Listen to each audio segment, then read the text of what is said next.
Hi friends, today in this video in Excel we shall try to convert the number into words.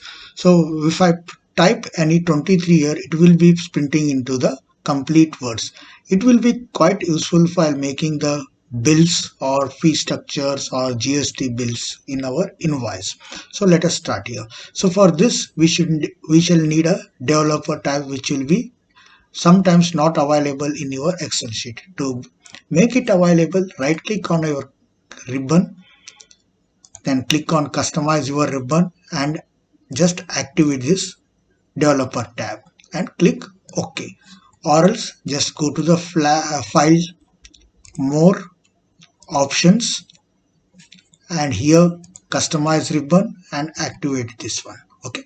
After activating this one, just go to the developer and click on Visual Basic, and here insert module and just paste this code. For this I will be pasting it in a comment about the code details. Okay, and just save it. So you have to save it as a macro enabled workbook. Okay, if you click yes, it will be saving it as a macro enabled workbook, or if you click on no, just go manually and save it as Excel macro enabled workbook. Okay, and just click on save.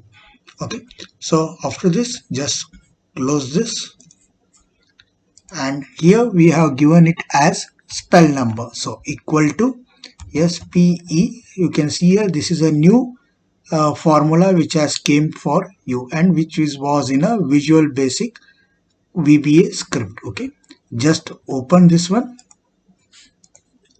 SPELL tab to take it, and enter the number which you want to convert into the word, bracket close, enter. So this will shows rupees 23 only. If I change it to some bigger number, it will be showing me, just enlarge it, rupees 2344 only.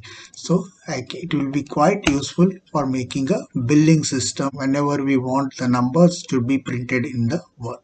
Thanks for watching.